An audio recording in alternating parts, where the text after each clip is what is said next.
The Objective 3C lesson will evaluate the Holocaust, its causes, and its impacts. Holocaust is racially inspired mass murder. This was, as you recall, from Lesson B, a cornerstone of Hitler's plan to establish a German Reich, the Third Reich in Germany. He did so by using military death squads. There are two groups that he used consistently. The SA were his stormtroopers. They maintained discipline within the party. For example, they perpetuated the Night of the Knives, where they purged and murdered all of the oldest Nazi officials in the leadership of the party. The SS was focused to outside of the party to terrorize civilians, specifically targeting Jews. And finally, you have the Gestapo, the secret state police. This is the group that's going to be in charge of the concentration camps, not only for arrests, but for maintaining the concentration camps. One thing that is remarkable about the Gestapo is that most of the way they got their information was pressure on Germans to implicate other Germans. The quote here says the Gestapo was not omniscient, omnipotent, or omnipresent. The majority of arrests were based on voluntary denunciations made by ordinary citizens against each other. The reason for this wasn't necessarily hatred or dislike of another, but rather it was out of self-preservation. They were given rewards for helping the Gestapo.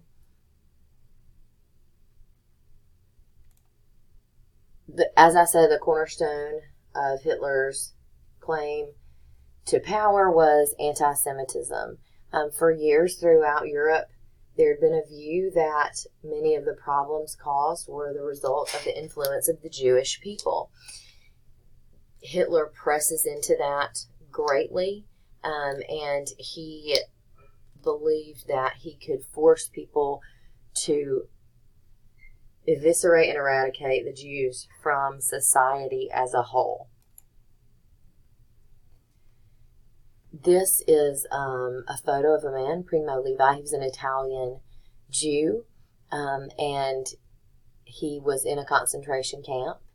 He recounts it in saying, "Our language lacks words to express this offense, the demolition of a man. It is not possible to sink lower than this. No human condition is more miserable than this, nor could it be conceivably so. Nothing belongs to us anymore. They have taken away our clothes, our shoes, even our hair. If we speak, they will not listen to us. If they listen, they will not understand."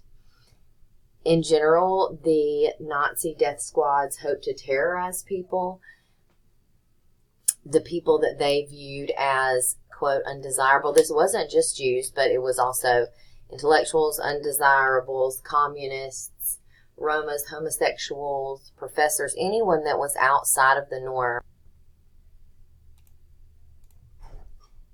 A German doctor said, "One must be clear about it. There are only two ways to deal with the Jews. We sentence the Jews to death in the ghetto by hunger, or we shoot them. Even if the end result is the same, the latter is more intimidating."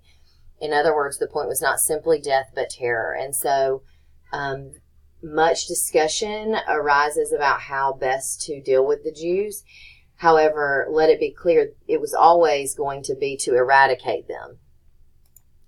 So why did the Germans go along with Hitler? Why did they continue to accept this horror? And for one of the reasons was because the humiliation after Versailles made Germans anxious for a strong leader, but also regular Germans benefited from Hitler's policies.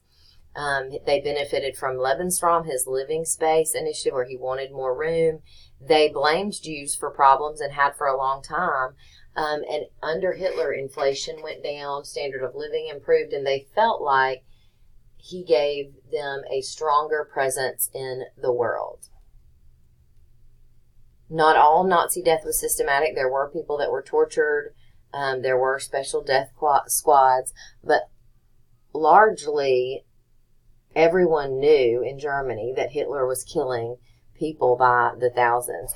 There were Jews that attempted to resist Hitler. They were few and far between, partially because, as I said, they benefited. Another reason is because people were fearful of what would happen if they were not successful.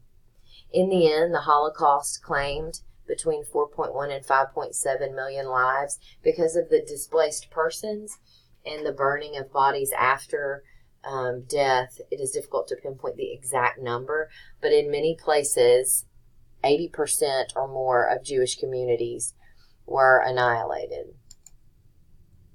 So how was the Holocaust able to go on for so long without the world knowing? Partially because the world didn't want to know. And the lasting impacts of that exist to this day, because as a result of the Holocaust, in 1947, the United Nations establishes the country of Israel, which now is the lone Jewish nation in the predominantly Islamic Middle East and at the heart of many of the conflicts that exist in the modern era.